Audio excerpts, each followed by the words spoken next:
বন্ধুত্বের সেতুবন্ধন বাংলাদেশ ও ভারতের কূটনৈতিক অগ্রযাত্রা। অবশেষে ব্যাংককে অনুষ্ঠিত হল ইউনুস-মোদি দ্বিপক্ষীয় বৈঠক। দক্ষিণ এশিয়ার দুটি গুরুত্বপূর্ণ প্রতিবেশী দেশ ভারত ও বাংলাদেশ। ইতিহাস, সংস্কৃতি ও ভৌগোলিক নৈকট্যের বন্ধনে আবদ্ধ এই দুই দেশ পারস্পরিক সহযোগিতার মাধ্যমে এগিয়ে চলেছে এক নতুন দিগন্তের পথে। ৪০ মিনিটের এই বৈঠক ছিল খোলামেলা, ফলপ্রসূ ও গঠনমূলক। এই বৈঠকে উঠে আসে নানান গুরুত্বপূর্ণ বিষয়। বিমস্টেকের নতুন চেয়ারম্যান হিসেবে অধ্যাপক ডক্টর ইউনুস ভারতের সমর্থন চান মুক্ত বাণিজ্য চুক্তির জন্য। তিনি আরও আলোচনা করেন গঙ্গা ও তিস্তা নদীর পানি বন্টন চুক্তি নবায়ন ও চূড়ান্ত করার বিষয়ে।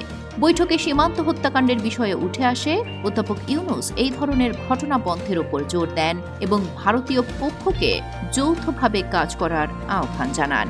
অধ্যাপক ডক্টর ইউনুস জাতিসংঘ মানবাধিকার কমিশনের প্রতিবেদনের কথা উল্লেখ করেন, যেখানে গণ অভ্যুত্থানে প্রাণহানির বিষয়টি তুলে ধরা হয়েছে। প্রধানমন্ত্রী মোদি এই প্রসঙ্গে সামাজিক যোগাযোগ মাধ্যমের অপব্যবহারের কথা বলেন এবং দ্বিপক্ষীয় সম্পর্ককে আরও শক্তিশালী করার আহ্বান জানান। বাণিজ্য, নিরাপত্তা, মানবাধিকার ও কূটনৈতিক সম্পর্কের বিভিন্ন দিক নিয়ে আলোচনা হয় এই বৈঠকে। বাংলাদেশ ও ভারত একসঙ্গে কাজ করলে উভয় দেশের জনগণের কল্যাণ সাধিত হবে, বন্ধুত্বের সেতু হবে আরও সুদৃঢ়। একসঙ্গে কাজ করার এই উদ্যোগ নিঃসন্দেহে দুই দেশের জন্যই এক আশাব্যঞ্জক ভবিষ্যতের দিক নির্দেশনা।